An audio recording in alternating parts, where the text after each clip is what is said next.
ओम नमः शिवाय। हर हर महादेव। प्रिय भक्तों, आज आप श्रवण करेंगे शिव महापुराण कथा अध्याय 9। तो चलिए भक्तों, इस पवित्र कथा का रसपान करते हैं।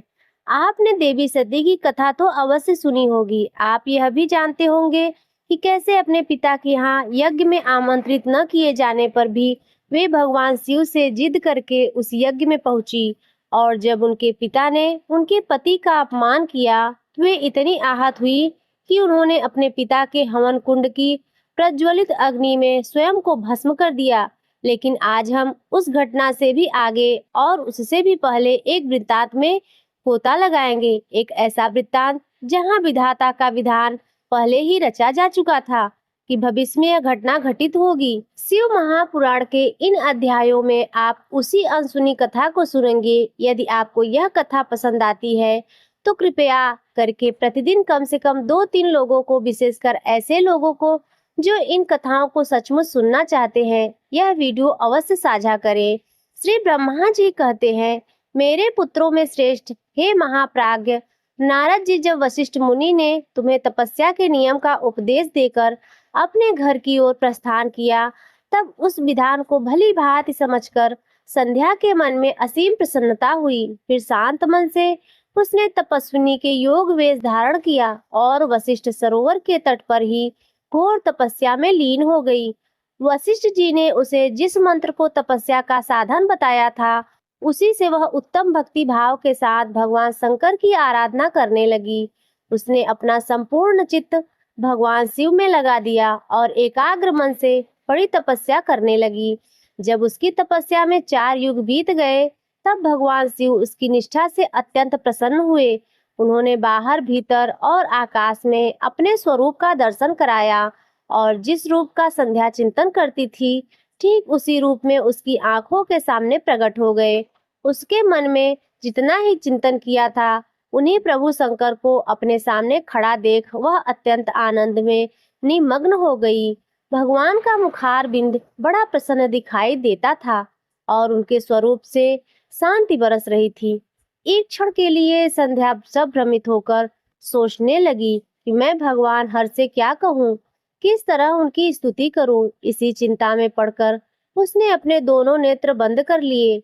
नेत्र बंद करते ही भगवान शिव उसके हृदय में प्रविष्ट हुए और उसे दिव्य ज्ञान, दिव्य वाणी और दिव्य दृष्टि प्रदान की। जब उसे तीनों प्राप्त हो गए, तब उसने बड़ी कठिनाई से ज्ञात होने वाले जगदीश्वर शिव को प्रत्यक्ष देखकर उनकी स्तुति आरंभ की। संध्या बोली, जो निराकार और परम ज्ञान गम्य है, जो न स्थूल है न सूक्ष्म है, जो उच्च है और जिनके स्वरूप का योगी जन अपने हृदय के भीतर चिंतन करते हैं, उन्हीं लोक के आधार भगवान शिव को मेरा नमस्कार है। जिन्हें शिव कहते हैं, जो शांत स्वरूप, निर्मल, निर्विकार और ज्ञानगम्य है, जो अपने ही प्रकाश में स्थित हो प्रकाशित होते हैं, जिनमें विकार का अत्यंत अभाव है, जो आकाश मार्ग की भांति निर्गुण निराकार बताए गए हैं तथा जिनका रूप अज्ञान अंधकार मार्ग से सर्वथा परे और नित्य प्रसन्न है, उन भगवान शिव को मैं प्रणाम करती हूँ। जिनका रूप बिना माया के एक चतुर्थार्थ प्रकाशमान सच्चिदानंदमय, सहज निर्विकार, नित्यानंदमय, सत्य ऐश्वर्य से युक्त, प्रसन्न तथा लक्ष्मी को देने वाला है, उन भगवान शिव को नमस्कार है। जिनके स्वरूप का ज्ञान रूप से ही उद्भावना की जाती है, जो इस जगत से सर्वथा भिन्न है और तत्व प्रदान के योग्य आत्म स्वरूप, सारभूत, सबको पार लगाने वाले तथा पवित्र वस्तुओं में भी पवित्र है, उन आप महेश्वर को मेरा नमस्कार है। आपका जो स्वरूप शुद्ध, मनोहर, रत्नमय आभूषणों से विभूषित तथा स्वच्छ कर्पूर के समान गौर वर्ण है, जिसने अपने हाथों में वर, अभय, शूल और मृग धारण कर रखा है, उस दिव्य चिन्मय सगुण साकार विग्रह से सुशोभित आप योगी राज भगवान शिव को नमस्कार है। आकाश, पृथ्वी, वायु, जल, तेज तथा काल, ये जिनके रूप हैं, उन आप परमेश्वर को नमस्कार है। प्रकृति और पुरुष जिनके शरीर रूप में प्रकट हुए हैं, अर्थात वे दोनों जिनके शरीर हैं, इसलिए जिनके यथार्थ रूप अव्यक्त अर्थात बुद्धि आदि से परे हैं, उन भगवान शंकर को बारंबार नमस्कार है। जो ब्रह्मा होकर जगत की सृष्टि करते हैं जो विष्णु होकर संसार का पालन करते हैं और जो रुद्र होकर अंत में इस सृष्टि का संहार करेंगे, उन्हें आप भगवान शिव शंकर को बारंबार नमस्कार है। जो कारण के भी कारण है, दिव्य अमृत रूप, ज्ञान तथा अंतिम अवयव ऐश्वर्य प्रदान करने वाले हैं, समस्त लोकों का वैभव देने वाले हैं, स्वयं प्रकाश रूप है तथा प्रकृति से भी परे है, उन परमेश्वर शिव को नमस्कार है, नमस्कार है। यह जगत जिन्हें भिन्न नहीं कहा जा सकता, जिनके चरणों से पृथ्वी तथा अन्य अंगों से संपूर्ण दिशाएं, सूर्य, चंद्रमा, कामदेव और अन्य देवता प्रकट हुए हैं, जिनकी नाभि से अंतरिक्ष का आविर्भाव हुआ है, उन्हें आप भगवान शंभु के मेरा नमस्कार है। हे प्रभु, आप ही सबसे उत्कृष्ट परमात्मा हैं, आप ही नाना प्रकार की विद्याएं हैं, आप ही संहार करता है, आप ही सगुण ब्रह्म तथा परब्रह्म हैं, आप विचार से तत्पर रहते हैं, जिनसे सारा जगत उत्पन्न हुआ है तथा जो मन और वाणी के विषय नहीं है, उन महादेव जी की स्तुति मैं कैसे कर सकूंगी। ब्रह्मादि देवता, तपस्या के धनी मुनि भी जिन रूपों का वर्णन नहीं कर सकते, उन परमेश्वर का वर्णन मैं कैसे कर सकती हूँ। आप निर्गुण है, सगुण है, तीनों गुणों से परे हैं, आप ऐसे जिन्हें संपूर्ण वेद भी नहीं जानते, आपको नमस्कार है, आपको नमस्कार है। हे शंभु, मुझ पर प्रसन्न होइए, आपको मेरा बारंबार नमस्कार है। श्री ब्रह्मा जी कहते हैं, हे नारद, संध्या का यह स्तुति पूर्ण वचन सुनकर उनके द्वारा प्रशंसित वह भक्त वत्सल परमेश्वर शंकर अत्यंत प्रसन्न हुए। संध्या का शरीर वल्कल और मृग चर्म से ढका हुआ था और मस्तक पर पवित्र जटाजूट शोभा पा रहा था। उस समय पाले से कुम्भलाए कमल के समान उसकी काया को देखकर भगवान हर दया से द्रवित हो गए और उससे इस प्रकार बोले, भद्रे, मैं तुम्हारी इस उत्तम तपस्या से बहुत प्रसन्न हूँ।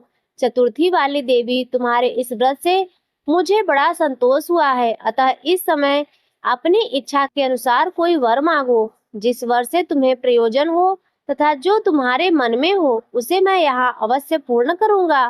तुम्हारा कल्याण हो। मैं तुम्हारे व्रत नियम से बहुत प्रसन्न हूँ।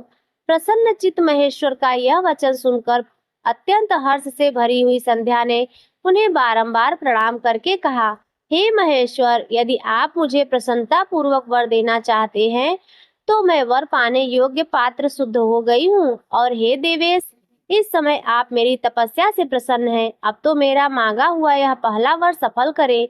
हे देवेश्वर, इस आकाश में, पृथ्वी आदि किसी भी स्थान में जो प्राणी है, वे जन्म लेते ही काम भाव से युक्त न हो। नाथ, मेरी समस्त दृष्टि कहीं न जाए। मेरे जो पति हों वे मेरे अत्यंत शीलवान हों। पति के अतिरिक्त जो भी पुरुष मुझे सकाम भाव से देखे, उसके पुरुषत्व का नाश हो जाए, वह तत्काल नपुंसक हो जाए। निष्पाप संध्या का यह वचन सुनकर प्रसन्न हुए भक्त वत्सल भगवान शंकर ने कहा, देवी संध्या, सुनो, तुमने जो वर मांगा सब तुम्हारी तपस्या से संतुष्ट होकर मैंने प्राणियों के जीवन में 4 अवस्थाएं बताई हैं। पहली बाल्यावस्था, दूसरी कुमारावस्था, तीसरी युवावस्था और चौथी वृद्धावस्था। वृद्धावस्था प्राप्त होने पर ही मनुष्य काम भाव से युक्त होते हैं। कहीं कहीं दूसरी अवस्था के अंतिम भाग में ही प्राणी सकाम हो जाएंगे। तुम्हारी तपस्या के प्रभाव से मैंने जगत में काम भाव के उदय की यह मर्यादा स्थापित कर दी है, जिससे देहधारी जीव जन्म लेते ही कामासक्त न हो और तुम ही इस लोक में ऐसी ख्याति प्राप्त करो। तीनों लोकों में किसी दूसरी स्त्री के लिए यह संभव नहीं होगा। पारिग्रहण करने वाले पति के सिवा जो कोई भी पुरुष काम से युक्त होकर तुम्हारी ओर देखेगा, वह तत्काल नपुंसक होकर दुर्बलता को प्राप्त हो जाएगा। तुम्हारे पति महान तपस्वी, प्रख्यात रूप से संपन्न एक महाभाग महर्षि होंगे, जो तुम्हारे साथ 7 कल्पों तक जीवित रहेंगे। तुमने मुझसे जो जो वर मांगे थे भद्रे, मैंने अभी तक पूर्ण कर दिए। अब मैं तुमसे दूसरी बात कहूंगा, जो तुम्हारे पूर्व जन्म से संबंध रखती है। तुमने पहले से ही यह प्रतिज्ञा कर रखी है कि मैं अग्नि में अपने शरीर को त्याग दूंगी। इस प्रतिज्ञा को सफल करने के लिए मैं तुम्हें एक उपाय बताता हूँ, उसे निसंदेह होकर सुनो। मुनिवर, मेधाता तिथि का एक यज्ञ चल रहा है, जो 12 वर्षों तक चालू रहने वाला है। उसमें अग्नि पूर्णतया प्रज्वलित है। तुम बिना विलंब किए उसी अग्नि में अपने शरीर का उत्सर्ग कर दो। इस पर्वत की उपत्यका में चंद्रभागा नदी के तट पर स्थित आश्रम में मुनिवर मेधातिथि महायज्ञ का अनुष्ठान करते हैं। तुम स्वच्छंदता पूर्वक वहां जाओ और मुनि तुम्हें वहां देख नहीं सकेंगे। मेरी कृपा से तुम मुनि की अग्नि से प्रकट हुई पुत्री हो। तुम्हारे मन में जिस किसी स्वामी को प्राप्त करने की इच्छा हो, उसे हृदय में धारण कर उसी का चिंतन करते हुए तुम अपने शरीर को उस यज्ञ की अग्नि में होम कर दो।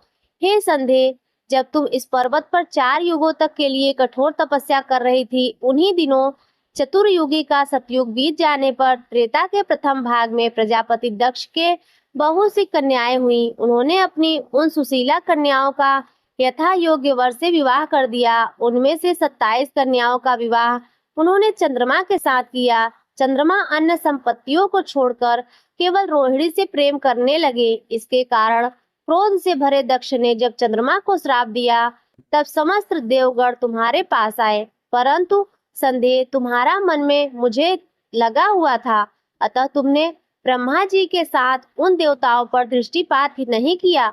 तब ब्रह्मा जी ने आकाश की ओर देखकर और चंद्रमा पुनः अपने स्वरूप को प्राप्त करे, यह उद्देश्य मन में रखकर उन्हें शाप से छुड़ाने के लिए एक नदी की सृष्टि की, जो चंद्रा या चंद्रभागा नदी के नाम से विख्यात हुई। चंद्रभागा के प्रादुर्भाव काल में ही महर्षि मेधातिथि यह व्यवस्थित हुए थे। तपस्या के द्वारा उनकी समानता करने वाला न तो कोई हुआ है और न होगा। उन महर्षि ने महान विधि विधान के साथ दीर्घ काल तक चलने वाले ज्योतिष्टोम नामक यज्ञ का आरंभ किया है। उसमें अग्निदेव पूर्ण रूप से प्रज्वलित हो रही है। उसी अग्नि में तुम अपने शरीर को डाल दो और परम पवित्र हो जाओ। ऐसा करने से इस समय तुम्हारी वह प्रतिज्ञा भी पूर्ण हो जाएगी। इस प्रकार संध्या को उसके हित का उपदेश देकर देवेश्वर भगवान शिव वहां से अंतर्ध्यान हो गए। श्री ब्रह्मा जी कहते हैं, हे नारद, जब वर देकर भगवान शंकर अंतर्ध्यान हो गए, तब संध्या उसी स्थान पर गई जहां मुनि मेधातिथि यज्ञ कर रहे थे। भगवान शंकर की कृपा से उसे किसी ने नहीं देखा। उसने उस तेजस्विनी ब्रह्मचारिणी का स्मरण किया, जिसके उसके लिए तपस्या की विधि का उपदेश दिया था। हे महामुनि, पूर्व काल में महर्षि वशिष्ठ ने मुझ पर स्थित की आज्ञा से एक तेजस्वी ब्रह्मचारी का वेश धारण करके उसे तपस्या करने के लिए उपयोगी नियमों का उपदेश दिया था। संध्या अपने को तपस्या का उपदेश देने वाले उन्हीं ब्रह्मचारी ब्राह्मण वशिष्ठ को पति के रूप में मन में रखकर उस महायज्ञ में प्रज्वलित अग्नि के समीप गई। उस समय भगवान शंकर की कृपा से उसे वहां किसी ने नहीं देखा। ब्रह्मा जी की वह पुत्री बड़े हर्ष के साथ उस अग्नि में प्रविष्ट हो गई। उसका पुरोशाश्रमय शरीर तत्काल स्थगित हो गया और देखते ही देखते उस पुरोडास की अलक्षित गंध सब ओर फैल गई। अग्नि के भगवान शंकर की आज्ञा से उसके स्वर्ण जैसे शरीर को जलाकर शुद्ध करके पूर्ण सूर्य मंडल में पहुंचा दिया। तब सूर्य ने पितरों और पितरों की तृप्ति के लिए उसे 2 भागों में विभक्त करके अपने रथ में स्थापित कर दिया। हे मुनीश्वर, उसके शरीर का ऊपरी भाग प्रातः संध्या हुआ, जो दिन और रात के बीच में पड़ने वाली आदि संध्या है, तथा उसके शरीर का शेष भाग सायं संध्या हुआ, जो दिन और रात के मध्य में होने वाली अंतिम संध्या है। सायं संध्या सदा ही पितरों की प्रसन्नता प्रदान करने वाली होती है। सूर्योदय से पहले जब अरुण उदय हो, प्राची क्षितिज में लाली छा जाए, तब प्रातः संध्या प्रकट होती है, जो देवताओं को प्रसन्न करने वाली होती है। और जब लाल कमल के समान सूर्य अस्त होता है, तब उसी समय सायं संध्या का उदय होता है, जो पितरों को आनंद प्रदान करने वाली है। परम दयालु भगवान शिव ने उसके मन सहित प्राणों को दिव्य शरीर युक्त देहधारी बना दिया। जब यज्ञ की समाप्ति का अवसर आया, तब वह अग्नि की ज्वाला में महर्षि मेधातिथि को दिखाई दी। वे स्वर्ण जैसी कांति वाली पुत्री के रूप में प्राप्त हुई। मुनि ने बड़े आमोद के साथ उस समय पुत्री को ग्रहण किया। उन्होंने यज्ञ के लिए उसे हिलाकर अपनी गोद में बिठा लिया। शिष्यों से घिरे उन महामुनि मेधातिथि को वहां बड़ा परम आनंद प्राप्त हुआ। उन्होंने उसका नाम अरुंधति रखा। वह किसी भी कारण से धर्म का विरोध नहीं करती थी, अतः उसी गुण के कारण उसमें स्वयं यह त्रिभुवन विख्यात नाम प्राप्त किया। वे द्विज सप्तम यज्ञ को समाप्त करके कृतकृत्य हो मुनि पुत्री की प्राप्ति होने से बहुत प्रसन्न थे और अपने शिष्यों के साथ आश्रम में रहकर सदा उसी का लालन पालन करते थे। देवी अरुंधति चंद्रभागा नदी के तट पर स्थित आश्रम के भीतर मुनिवर मेधातिथि के उस आश्रम में धीरे धीरे बड़ी होने लगी। जब वह विवाह के योग्य हो गई, तब मैंने विष्णु तथा महेश्वर ने मिलकर मुझे ब्रह्मा के पुत्र वशिष्ठ के साथ उसका विवाह करा दिया। ब्रह्मा, विष्णु तथा महेश के हाथों से निकले हुए जल से क्षिप्रा आदि 7 परम पवित्र नदियां उत्पन्न हुई। हे मुने, मेधातिथि की पुत्री महासाध्वी अरुंधति समस्त पतिव्रताओं में श्रेष्ठ श्रेष्ठ थी। वह महर्षि वशिष्ठ को पति रूप में पाकर उनके साथ गृहस्थ का पालन करने लगी और उनसे शक्तियां आदि शुभ और ज्येष्ठ पुत्र उत्पन्न हुए। हे मुनि श्रेष्ठ, वशिष्ठ को पाकर वह विशेष प्रभाव पाने वाली मुनि शिरोमणि, इस प्रकार मैंने तुम्हारे समक्ष संध्या के पवित्र चरित्र का वर्णन किया है, जो समस्त कामनाओं के फलों को देने वाला, परम पावन और दिव्य है। जो स्त्री इस व्रत का आचरण करती है या जो पुरुष इस प्रसंग को सुनता है, वह संपूर्ण कामनाओं को प्राप्त कर लेता है और इसमें अन्यथा विचार करने की आवश्यकता भी नहीं है। प्रजापति ब्रह्मा की यह बात सुनकर नारद जी का मन प्रसन्न हो गया और वह इस प्रकार बोले, नारायण नारायण, हे ब्राह्मण, आपने अरुंधति तथा पूर्व जन्म में उसकी स्वरूपभूता संध्या की बड़ी उत्तम दिव्य कथा सुनाई है, जो शिव भक्ति की वृद्धि करने वाली है। धर्मज्ञ, अब आप भगवान शिव के परम पवित्र चरित्र का वर्णन कीजिए, जो दूसरों के पापों का विनाश करने वाला, उत्तम और मंगलदायक। जब कामदेव रति के विवाह करके हर्ष पूर्वक चला गया, दशा और अन्य मुनि भी अपने अपने स्थान को पधार गए और जब संध्या भी तपस्या करने के लिए चली गई, तब उसके बाद वहां क्या हुआ? तब श्री ब्रह्मा जी कहने लगे, हे विप्रवर नारद, तुम धन्य हो। भगवान शिव के सेवक होते हुए शिव जी की लीला से युक्त जो उनका ध्रुव चरित्र है, अब उसे भक्ति पूर्वक सुनो। हे तात, पूर्व काल में एक बार जब मैं मोह में पड़ गया, तब भगवान शंकर ने मेरा उपहास किया था, जिससे मुझे बड़ा क्षोभ हुआ। वस्तुतः शिव की माया ने मुझे मोह लिया था, इसलिए मैं भगवान शिव के प्रति ईर्ष्या करने लगा। मैं किस प्रकार यह बताता हूँ, ध्यान से सुनो। मैं उस स्थान पर गया जहाँ दक्ष राज मुनि उपस्थित थे। वहीं रति के साथ कामदेव भी थे। हे नारद, उस समय मैंने बड़ी प्रसन्नता के साथ दक्ष तथा दूसरे पुत्रों को संबोधित करके वार्तालाप आरंभ किया। उस वार्तालाप के समय मैं शिव की माया से पूर्णतया मोहित था। अतः मैंने, हे पुत्रों, तुम्हें ऐसा प्रयत्न करना चाहिए जिससे महादेव जी किसी कमनीय कांति वाली स्त्री का पारिग्रहण करें। इसके बाद मैंने भगवान शिव को मोहित करने का भार रति सहित काम को सौंपकर कहा, हे प्रभु, सुंदरी स्त्री की तरह शिव जी को मोहित करने के लिए अन्य किसी और की क्या आवश्यकता? यह सुनकर मैं चिंता में पड़ गया और लंबी लंबी सांसें लेने लगा। मेरे निवास की राशि राशि पुष्पों में विभूषित वसंत का प्रादुर्भाव हुआ और वसंत और मलयालिनी, ये दोनों मदन के सहायक भी, इनके साथ जाकर कामदेव ने वामदेव को मोहने की बारंबार चेष्टा की, परंतु उसे सफलता नहीं मिली। जब निराश होकर वह लौट आया, तब उसकी बात सुनकर मुझे बड़ा ही दुख हुआ। उस समय मेरे मुख से जो निश्वास वायु चली, उससे मारुत की उत्पत्ति हुई। उन्हें मदन की सहायता के लिए आते देखकर मैंने पुनः सबको शिव जी के पास भेजा, परंतु महान प्रयत्न करने पर भी वे भगवान शिव को मोह में नहीं डाल सके और कामदेव सपरिवार वापस लौट आए और मुझे प्रणाम करके अपने स्थान को चले गए। उसके चले जाने के बाद मैं मन ही मन सोचने लगा कि निर्विकार तथा मन को वश में रखने वाले योग परायण भगवान शंकर किसी स्त्री को अपनी सहधर्मिणी बनाना कैसे स्वीकार करेंगे। बस यही सोचते सोचते मैंने भक्ति भाव से उन भगवान श्री हरि का स्मरण किया, जो साक्षात शिव स्वरूप तथा मेरे शरीर के जन्मदाता हैं। मैंने दीन वचनों में युक्त शिव स्रोत द्वारा उनकी स्तुति की।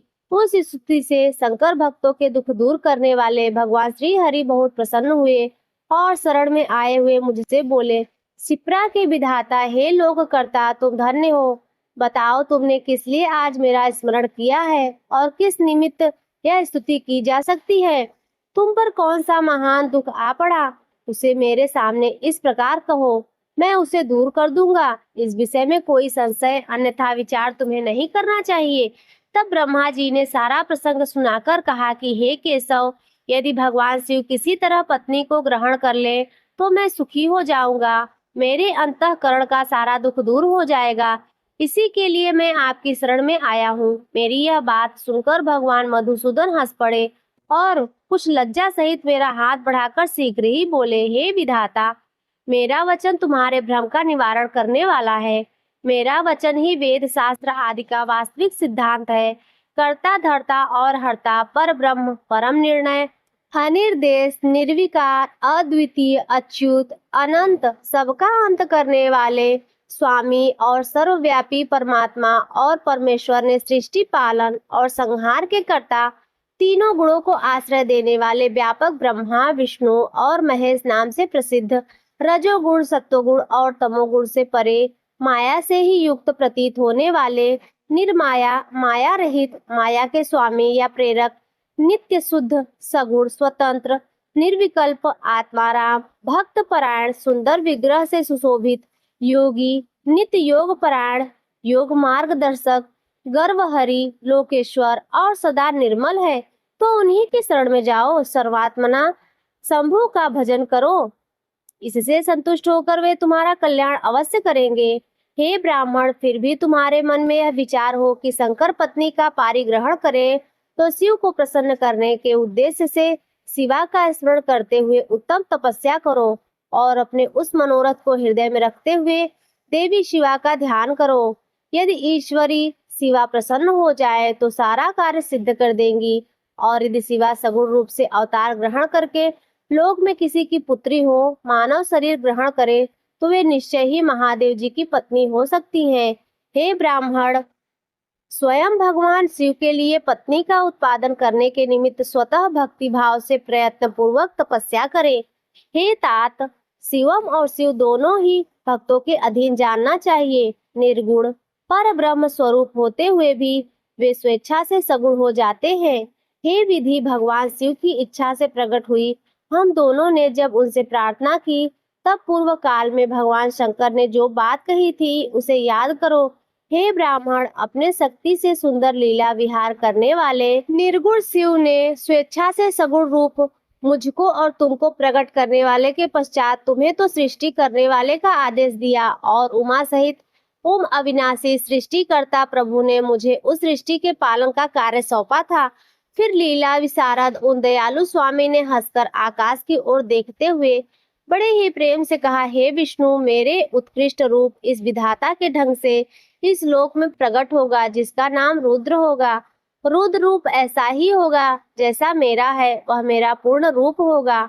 तुम दोनों को सदा उसकी पूजा करनी चाहिए। वह तुम दोनों के संपूर्ण मनोरथों को सिद्ध करने वाला होगा, वही जगत का कल्याण करने वाला होगा, वही समस्त गुणों का दृष्टा, निर्विशेष और उत्तम योग का पालक होगा। यदि देवता मेरे ही रूप हैं, फिर भी विशेष महत्व मेरा पूर्ण रूप होगा। पुत्रों, देवी उमा के भी 3 रूपों का नाम लक्ष्मी होगा, जो इन श्रीहरि की पत्नी होगी। दूसरा रूप ब्रह्म पत्नी सरस्वती है। तीसरा रूप सती के नाम से प्रसिद्ध होगा। सती उमा का पूर्ण रूप होंगी और वे ही भावी रुद्र की पत्नी होंगी। ऐसा कहकर भगवान महेश्वर हम पर कृपा करके पश्चात वह अंतर ध्यान हो गए, और फिर हम दोनों सुखपूर्वक अपने अपने कार्य में लग गए। हे ब्राह्मण, समय पाकर मैं और तुम दोनों सब पत्नी हो गए और साक्षात भगवान शंकर रुद्र नाम से उत्तीर्ण हुए। वे इस समय कैलाश पर्वत पर निवास करते हैं। और हे देवेश्वर, अब शिव शक्ति नाम से अवतीर्ण होने वाली, अतः तुम्हें उनके उत्पादन के लिए एक ही प्रयास करना चाहिए। ऐसा कहकर मुझ पर बड़े भारी दया करके भगवान विष्णु अंतर ध्यान हो गए, और मुझे उनकी बातें सुनकर परम आनंद प्राप्त हुआ। जय भोलेनाथ। इसके आगे के अध्याय में आप जानेंगे कि किस प्रकार प्रजापति दक्ष की तपस्या की थी और देवी शिवा को किस प्रकार वरदान प्राप्त हुआ था। इसके अलावा और भी बहुत अन्य रोचक कथाएं आपको आने वाली कथाओं में सुनने को मिलेगी। तो भक्तों, आज की कथा आपको अच्छी लगी हो तो वीडियो को लाइक कर दीजिए। चैनल पर पहली बार आए हो तो सब्सक्राइब कर दीजिए और कमेंट में हर हर महादेव अवश्य लिखिए।